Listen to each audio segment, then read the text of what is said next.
That was an amazing introduction. Thank you so much. Liz Scott and I were just talking a little bit earlier about the idea of community, and literary community in particular, and how some people, I think to them it's just a buzzword, this thing that we kind of talk about to try and hang our activities on. And in Portland, it's not. Literary community in this town and in this room, it's a living, breathing heart that makes room for everybody. And I'm just so happy to have all of you here, and so, so grateful to Virginia and Lisa for putting this together. Thank you. So I'm going to read from the very first essay from my book, and this one is called To Okaina or Not to Okaina. The most fascinating detail I learned on my first trip to Hawaii when I was 12 years old is that the Hawaiian alphabet consists of only 13 letters. For many years, I considered this a profound metaphor for Native Hawaiians' organic wisdom and simplicity. While white Americans needed 26 letters to prattle on about our lives, Hawaiians managed to say everything they needed to say in only 13. To express love, war, land, water, hunger, birth, thirst, fire, family, death, all they required was A, E, I, O, U, K, H, L, M, N, P, W, and the mysterious Okaina. This is the word Okaina. I'm using a foreign word, so I thought I'd make it easier. It wasn't until well into adulthood, and after over a dozen trips to the islands, that I realized these 13 letters were not endemic to the Hawaiians. These letters exist because white Americans assigned them to represent the Native Hawaiians' oral communication. Prior to Western contact, the sole written language of the Hawaiians had been petroglyphs, simple but evocative drawings of waves and warriors, volcanoes and rain, turtles and sharks carved into rock. This can be seen as a primitive form of communication, or as evidence that story is art and art is story. When British explorer James Cook and his men first landed on Kauai in 1778, they made an initial stab at translating Oleo Hawaii, the Hawaiian language, into the written word. Cook and his crew seemed to have a genuine social and scientific interest in what and who they encountered on their world voyages, and their journals contributed greatly to Western understanding of native cultures.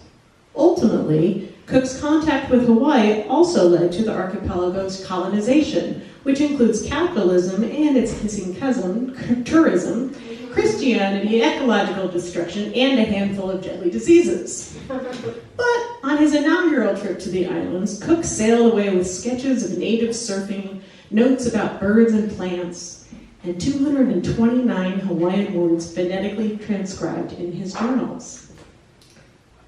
40 years after Cook's first contact, white New England missionaries came to Hawaii with the express goal of translating the way Hawaiians spoke into a written language, into their written language. The natives and their homeland were considered dark, savage, heathen. The missionaries vowed to teach them the Bible and make them Christians. These missionaries weren't plain either. They brought an entire wood and iron ramage printing press on their 5-month voyage down the eastern coast of North and South America, through the Strait of Magellan and out toward Hawaii. The missionaries who translated Native Hawaiian spoken language through the prism of their familiar alphabet originally included the letters B, D, R, T, and V, along with the 13 letters that are currently recognized, and Cook's linguists did the same. But the missionaries ended up dropping those 5 letters 4 years later because they were considered phonetically redundant, or the usage of them wasn't consistent enough among the different islands. In 1826, they actually voted on which letters to keep and which to jettison, like it was an episode of The Voice. Like, I find the B to be kind of one-dimensional, or I am just not feeling that T. But one linguistic move the missionaries made that shows respect for Hawaiian tongue is inserting the Okaina into words. An Okaina looks like, make sure I have it right, looks like this. Okay, that's an Okaina, like a backwards, upside-down apostrophe. Many English word processing programs don't have an Okaina built into their software, so apostrophes are used in their place. when they aren't omitted altogether. But make no mistake, these apostrophes are imposters. They are not the real deal. The okaina represents what linguists call a glottal stop, which is basically a quick, sharp pause. In Olelo, Hawaii, the okaina is most often used between double vowels, indicating that you pronounce them both, like in Hawaii. But it can also appear at the front of a word that begins with a vowel, creating a short intake of breath before speaking. It's subtler than I'm making it sound, and has the effect of making words richer and more textured, like a musical note moving up and down the operatic scale. Contrary to popular Western belief, the okaina is not simply a punctuation mark. The missionaries designated the okaina as the 13th letter of the Hawaiian alphabet, an actual consonant in and of itself. When you read enough literature about Hawaii, you notice vast inconsistencies around the use of the okaina. Many publications omit it, including an astounding number of travel guides, even ones created by Hawaii tourism boards. From what I can tell, the roots of the anti-okaina issue go back to 1898, when the United States annexed Hawaii and declared English to be its official language. It meant Olelo Hawaii was no longer taught in schools, and all governmental documents relating to Hawaii were written in American English. Therefore, when Hawaii became a state in 1959 and a state seal and a state constitution were created, the okaina and Olelo Hawaii were nowhere to be seen. This seems especially dickish, since it was the U.S. missionaries who created and taught Olelo Hawaii, making the islands one of the most literate societies on Earth. Then the U.S. government quickly turned around and took that away in a linguistic bait and switch that, hey, what do you know, disempowered the Hawaiians. An ever-evolving movement for restoring native Hawaiian culture that started pretty much the second Westerners landed in Hawaii got Olelo Hawaii named an official co-language of the state in 1978, and yet many authors and publications still exclude the okaina or use it inconsistently. The reason these publications don't use the marks when they give an explanation at all is that it would be too confusing or too difficult to suddenly start using them. And that strikes me as so weird. English speakers have somehow managed to incorporate all sorts of foreign marks, accents and umlauts and tildes.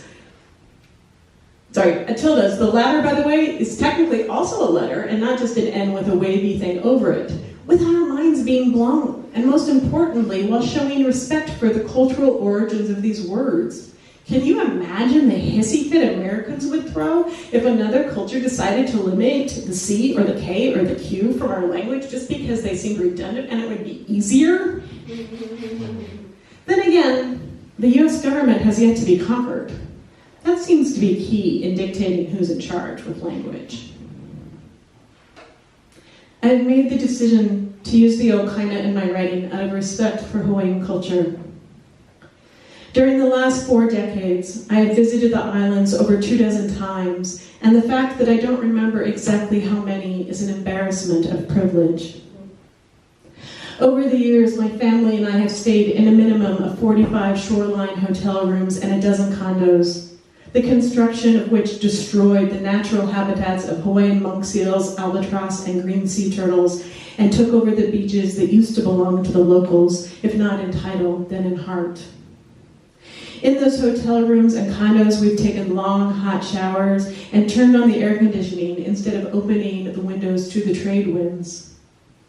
We've left the lights on when we exited the room, not always out of forgetfulness, but because we wanted the room to seem welcoming when we returned at night. The fact that electricity is almost 3 times more expensive in Hawaii than the national average was someone else's problem.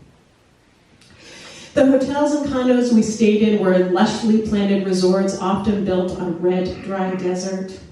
And we've swam in elaborate pools requiring hundreds of thousands of gallons of water, never realizing or caring that being surrounded by the ocean is not at all the same as having abundant drinking water. We've flown over 175,000 miles, almost 3/4 of the distance to the moon, burning around 17 tons of fuel. We've driven a minimum of 35 rental cars, spewing carbon dioxide into the air. We have laughed at the words Mele Kilikimaka. We have benefited from our government taking land away from the Hawaiians and building on it and even bombing the shit out of it. We, white mainland Americans, have taken enough from Hawaii. The very least I can do is not strip the old kind of away too. Thank you.